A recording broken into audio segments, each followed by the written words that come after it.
Welcome to this masterclass, Healing from Narcissistic Abuse. Today we are embarking on a journey that moves beyond the surface level definitions of narcissism. Based on the groundbreaking research of Professor Sam Vaknin and social worker Blake Anderson, we will explore how narcissistic abuse isn't just a series of bad behaviors, but a systemic attempt to objectify your soul. Our core theme today is reclamation, moving from being an object in someone else's play to becoming an individuated whole human being. We will explore how to identify the shared fantasy and, more importantly, how to break free from it. This is about finding your center again. To heal, we must first understand what we are dealing with. Narcissism is often misunderstood as too much self-love. In reality, it is an inversion of health. As Sam Vaknin describes, it is an absence masquerading as a presence. Where a functional, empathetic self should be, there is what clinicians call an empty schizoid core. The narcissist is a hollow shell. Because they cannot tolerate their own inner nothingness, they create a false self, an artificial construct that requires constant external validation to exist. You are not dealing with a person in the traditional sense, but with a defense mechanism that has taken over a human life.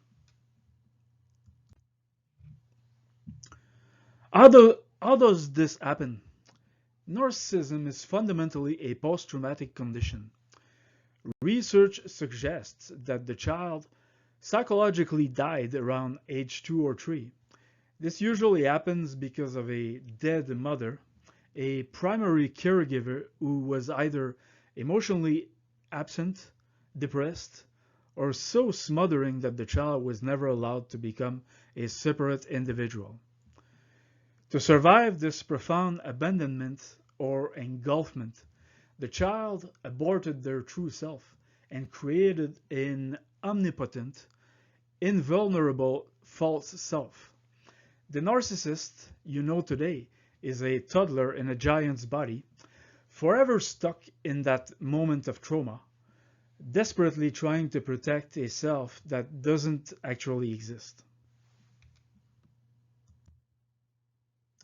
One of the most painful realizations for survivors is that narcissists do not interact with people, they interact with internal objects. When a narcissist meets you, they don't see you, the person with dreams, fears, and history. Instead, they take a snapshot of you and store it in their mind. Then they interact with that mental avatar. This explains why they can be so cruel. To them, you are no different from a character in a video game or a doll in a dollhouse. If you deviate from their internal script, they don't get hurt. They get frustrated that their object is malfunctioning.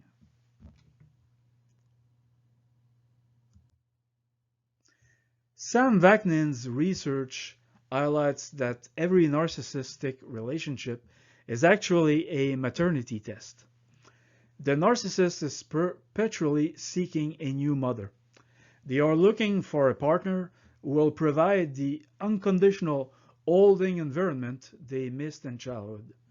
They want you to facilitate the separation individuation phase they failed decades ago. They bait you into becoming their caregiver, their protector, and their source of regulation. However, because they are stuck in a toddler's mindset, they will eventually rebel against you, just as a child rebels against a mother, leading to the inevitable cycle of devaluation. We now move into the mechanics of the relationship. Narcissistic abuse is not random. It follows a predictable, almost mathematical anatomy.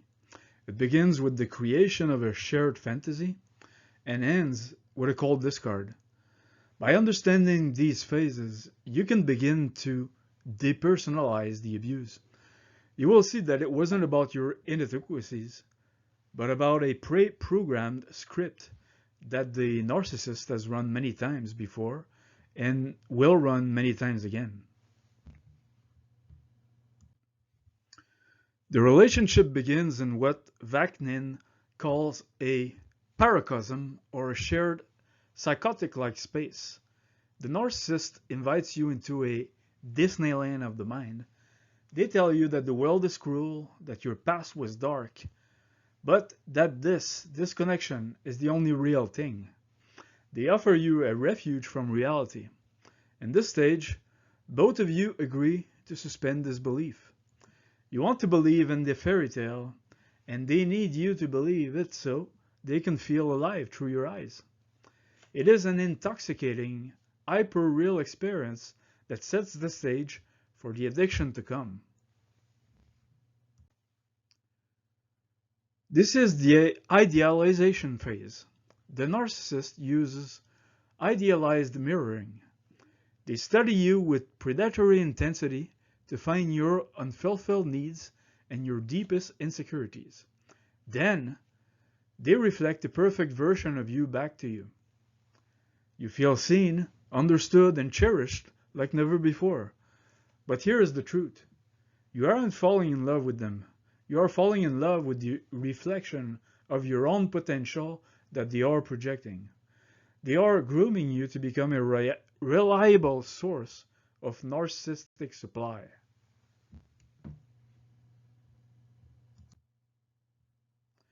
During the peak of love bombing, the narcissist takes a mental snapshot. They capture an image of you at your most compliant, most beautiful, and most giving. From that moment on, the snapshot is the only you they accept. As time passes and you naturally show human traits, like being tired, having an opinion, or needing space, the narcissist perceives this as a violent betrayal. They feel you are breaking the snapshot. This is why the person who once worshipped you suddenly treats your growth or independence as a personal attack.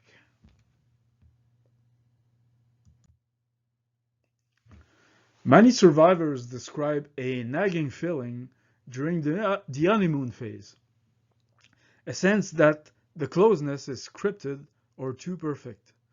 This is what Blake Anderson calls the uncanny valley of love. It feels like a movie because, to the narcissist, it is a movie. Their expression of love are often borrowed from films or books because they lack the equipment for genuine empathy. It is a performance. When you feel that something is off despite the grand gestures, it's your intuition recognizing that you are being loved by a mask, not a human.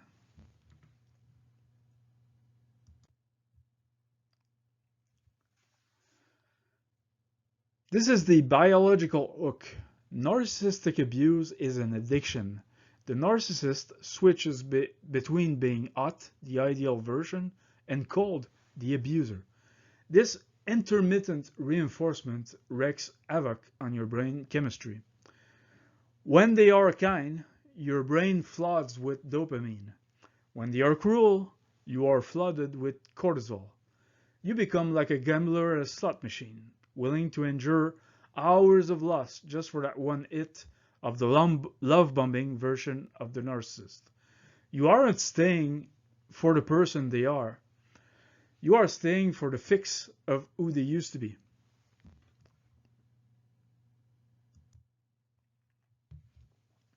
The shift into devaluation is often sudden and jarring.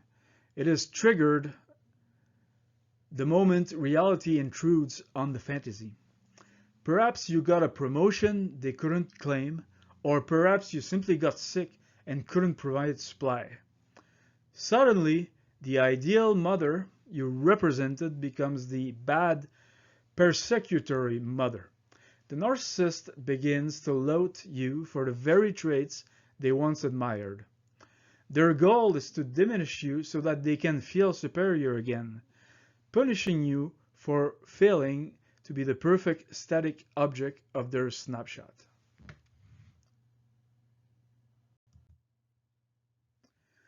When a narcissist's false self is challenged by reality, they experience narcissistic injury. This leads to narcissistic rage. This isn't just anger, it is a defensive reaction intended to protect their fragile ego from collapsing. The rage serves to extinguish the source of the truth. If you point out a lie or a mistake, they will reach with an intensity that seems insane.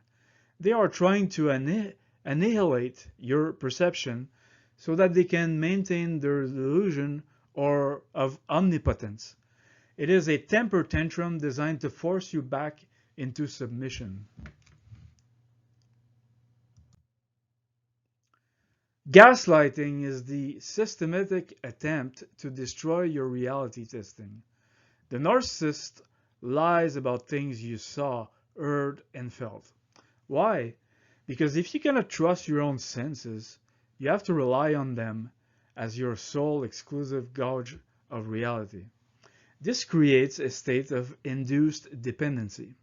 You become a psychic slave, constantly checking with the abuser to see if your thoughts are allowed. Over time, this leads to a complete collapse of self-confidence and a profound sense of mental fog. This is one of the most sophisticated forms of abuse. The narcissist cannot handle their own bad objects, their own shame, inadequacy, or self-loathing. Through projective identification, they project these feelings onto you. They treat you as if you are the stupid, ugly, or crazy one. Eventually, you start to believe it. You begin to act out the very traits they are projecting onto you. You carry their psychic garbage so they can remain clean and perfect in their own minds. You are essentially a human trash can for their unwanted emotions.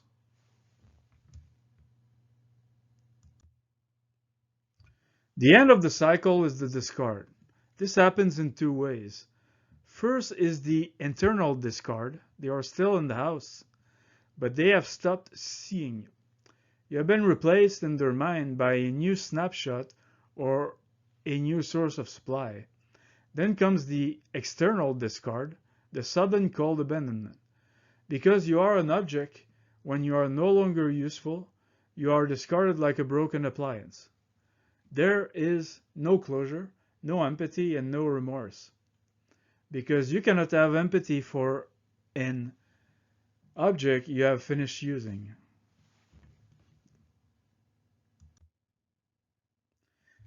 We now turn our attention to the family of origin. For many, the narcissistic romantic relationship is actually a reenactment of a dynamic learned in childhood. Using Blake Anderson's research in Bowen family systems theory, we will explore how narcissistic families function not as a group or of individuals, but as a single dysfunctional organism where roles are assigned to manage the parent's anxiety. In a narcissistic family, individuals don't exist. This is only when Murray Bowen called collective undifferentiated ego mass. The family is an emotional unit where everyone's feelings are fused. If the narcissistic parent is angry, everyone must feel that anger. If the parent is happy, everyone must perform happiness. Boundaries are seen as betrayals. In this system, the goal is not the growth of the children, but the preservation of the parent's fragile ego and the family's false narrative of perfection. The scapegoat is the identified patient of the family. This child is chosen to carry the family shadow. All the hidden shame, the failures, and the toxicity of the parents are projected onto the scapegoat. The family needs the scapegoat to be the problem. As long as the scapegoat is crazy, unsuccessful, or difficult, the parents and the golden child can feel superior and healthy. The scapegoat is the psychic pressure valve that allows the rest of the family to avoid facing their own darkness. One of the most important steps in healing from a scapegoat is realizing that you weren't chosen for your weakness, but for your strength. You were the child with the most truth-telling ability. You were the ones who could see through the family's malignant normalcy. Your light, your empathy, and your vitality were threats to the parents' control. They had to dim your light to survive. You weren't the weak link, you were the circuit breaker whose very presence challenged the family lie.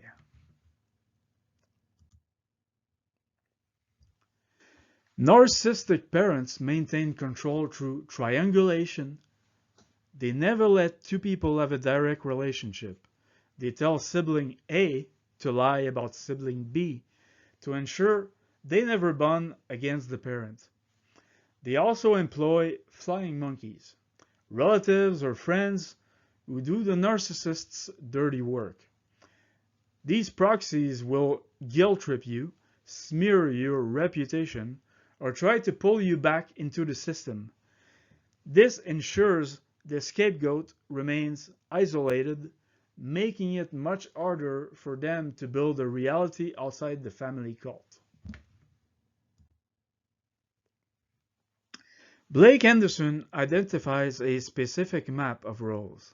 The golden child is the extension of the parent. They have no self, only a performance. The lost child disappears into the woodwork to stay safe. The scapegoat carries the blame. These roles are not about the children's personalities. They are functional slots that must be filled to manage the family's anxiety. Healing requires realizing that these were assigned characters in a play you never auditioned for, and you have the right to resign from this role. Trauma is passed down like an inner script. Narcissistic parents were often scapegoats or golden children themselves who never healed. They passed the hot potato of shame to the next generation. Breaking the cycle means realizing that the voice in your head telling you that you are worthless is actually your grandmother's voice or your father's fear, channeled through your mother. You are the one in your lineage who has the opportunity to say, "It ends with me." You are the circuit breaker.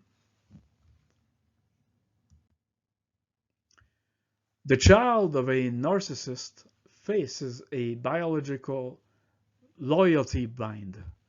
Children are hardwired to attach to their parents for survival. When a parent is abusive, the child's brain faces an impossible choice. Either my parent is bad, which means I am in mortal danger, or I am bad, which means I can change and be safe. The child almost always chooses to believe that they are the problem. This loyalty bind causes a deep-seated belief that self-protection is an act of betrayal against the parent. Based on Andre Green's work, we look at the dead mother complex. This is a parent who is physically there but emotionally dead. They might be depressed, addicted, or simply narcissistic. The child tries to animate the mother, to bring her back to life with their achievements or their pain.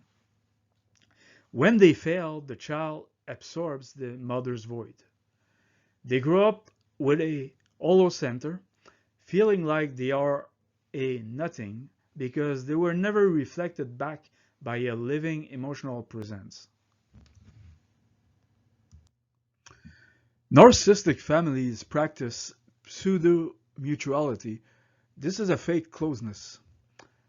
From the outside, the family looks perfect. The photos are great. The holidays are structured.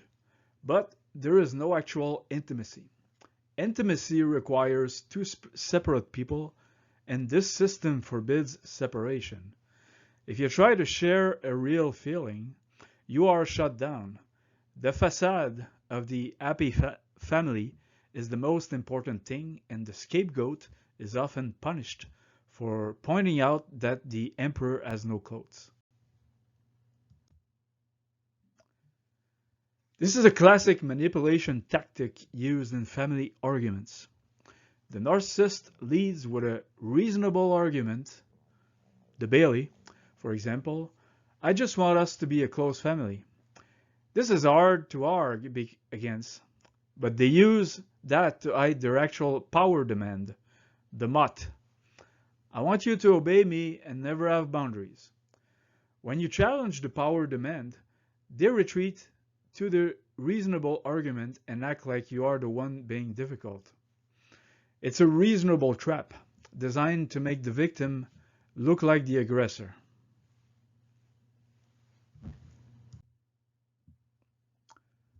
We now look at the cost. What does this do to a human being? Narcissistic abuse leaves a specific fingerprint on the survivor's soul and biology. It is not something you can just get over through positive thinking. It requires a deep understanding of how your nervous system and your identity have been hijacked. Trauma bonding is not a psychological weakness. It is a biological reality.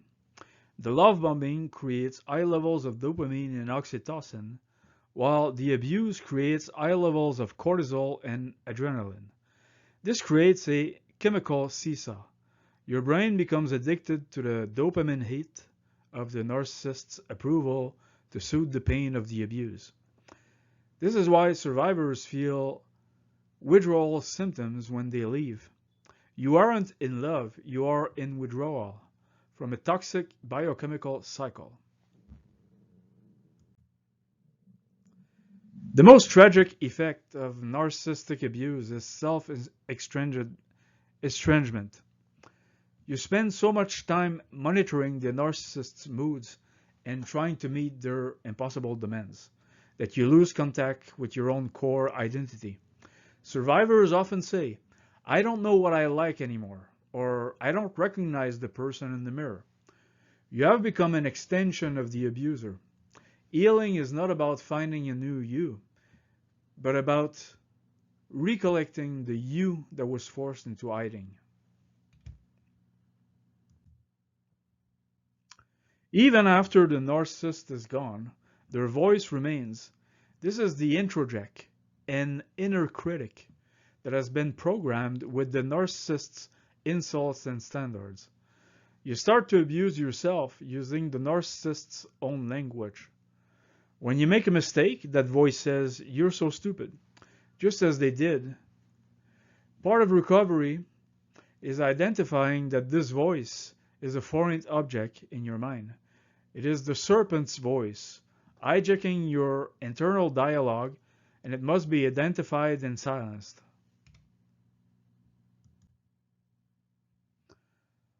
Unlike regular PTSD, which comes from a single event, CPTSD comes from prolonged, inescapable entrapment.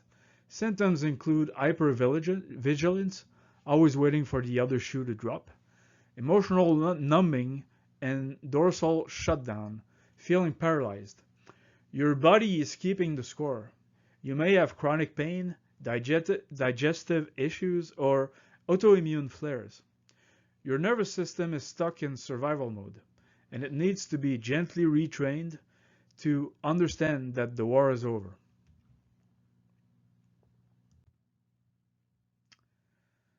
Cognitive dissonance is the mental exhaustion of holding two contradictory truths.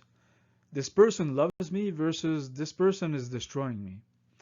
The brain cannot handle this conflict, so it often tries to rationalize the abuse to keep the love truth alive.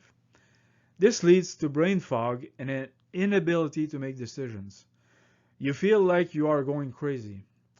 Resolving this requires radical acceptance, accepting that the loving version was a mask and the abusing version is the reality. To survive a narcissistic parent, the child internalizes the belief, I am inherently unlovable. This is actually a survival mechanism.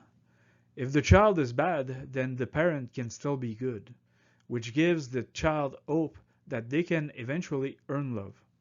However, this bad object follows you into adulthood, leading to low self-esteem and a tendency to choose toxic partners. Recovery involves realizing that this badness was a gift given to you by someone who couldn't carry their own shame. In response to constant attack, many survivors develop reduced affect. You become a robot or a porcelain doll. You stop showing joy, anger, or sadness because any emotion you show can be used against you by the narcissist. This emotional numbing is a brilliant survival strategy in a war zone, but it becomes a prison in peacetime. Reanimating your emotional life is a key part of the rubido or reddening phase of healing.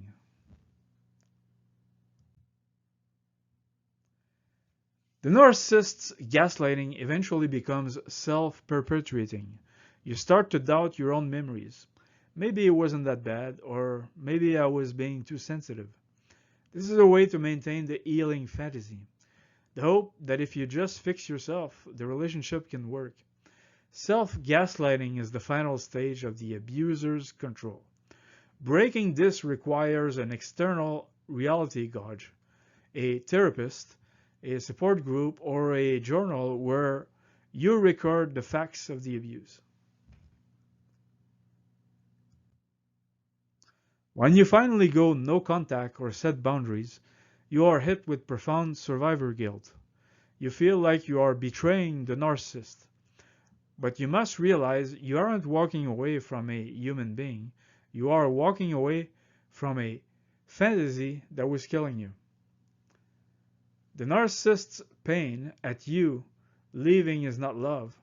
It is the frustration of a master losing a slave. Your guilt is actually a sign of your empathy, the very thing they exploited.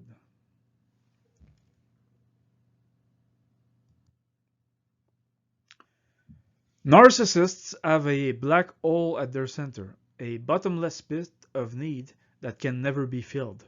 They consume your energy, your money, your joy, and your health to try to fill that void. But because the void is structural, it never fills. You end up hollowed out and dead inside, while they move on to the next source of supply as if you never existed.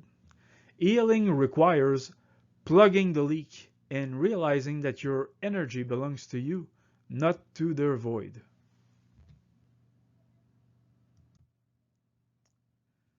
We now enter the most important part of our masterclass, the roadmap to healing. Recovery is not linear. It is not just about moving on. It's about a complete resurrection of the self. We will look at 9 core principles across the body, mind, and your daily functionality that will help you move from being a victim to being a cycle breaker. Sam Vaknin outlines a 9-principle framework for recovery. We address 3 body principles, safety and regulation, 3 mind principles, deprogramming and reality, and 3 functionality principles, boundaries and agency. The goal is a complete reversal of the damage. We aren't just looking for relief from symptoms, we are looking for a total integration of the self so that you become narcissist-proof in the future. The first step is regaining agency. Abuse moves you to an external locus of control. You act based on what others think or want. Healing moves you to an internal locus of control. You become the author of your own narrative again. You stop asking, why did they do this? And start asking, what do I want to do now? Agency is the ability to make choices based on your own values, even if those choices displease the people who once controlled you. Trauma is stored in the tissues. Top-down talk therapy is often not enough. You must use bottom-up techniques like meditation, body scans, and nervous system regulation. You need to reparent your body. When your heart races or your stomach knots, instead of judging it, you learn to say to your body, I see you're scared, but we are safe now. Treating your body as a collaboration rather than a broken machine is essential for long-term health.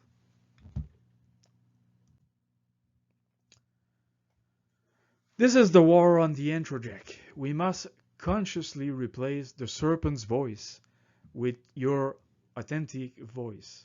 This involves an exercise called reality documentation.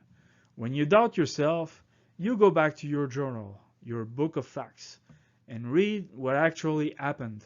You learn to catch the toxic thoughts and say, that's not my voice, that's the narcissist's projection. You are literally rewiring your brain to prioritize truth over the abuser's narrative. Differentiation is a term from Bowen theory. It is the ability to be in a relationship without losing yourself. For a scapegoat, this means being able to visit family or talk to them without being pulled into the vortex of their moods. You become like a submarine. You can go into their toxic waters, but your hull is sealed. You move from reaction, being a puppet, to response, choosing how much of yourself to share.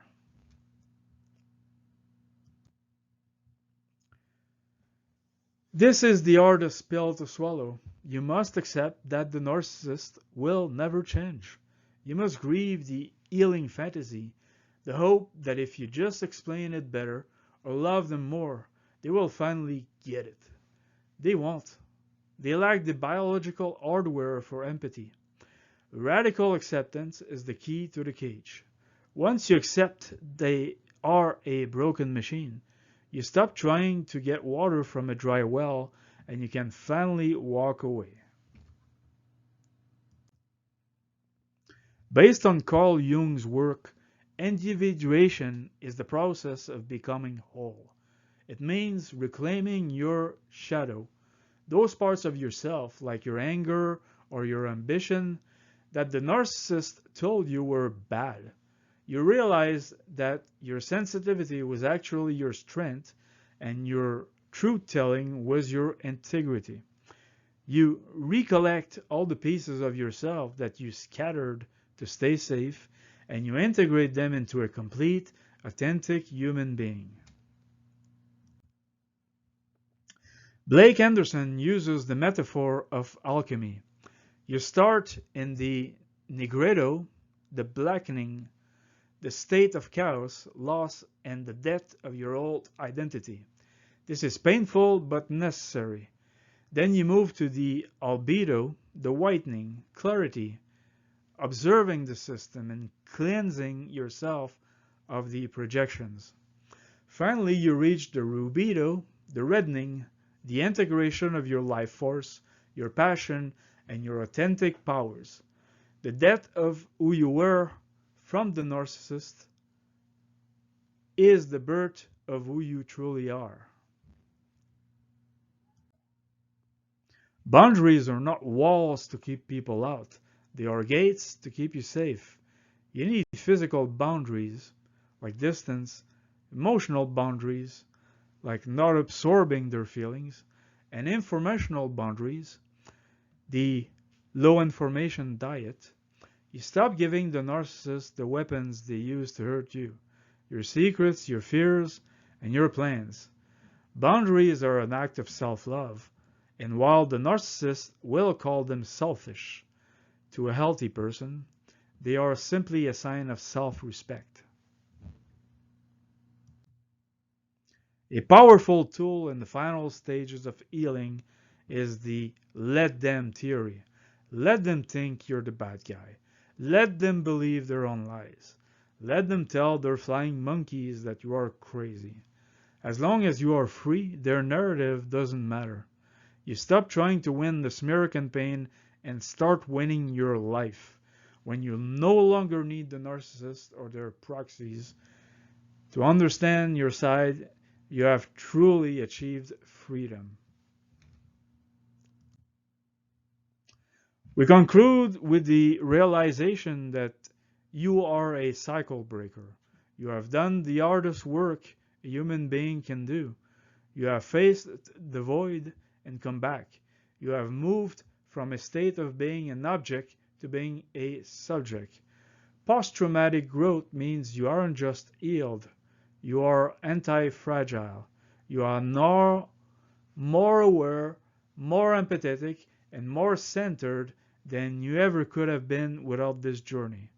Recollect yourself, be authentic, and finally allow yourself to shine. The masterclass ends here, but your life is just beginning. Feel free to explore these concepts further as you walk your path to freedom.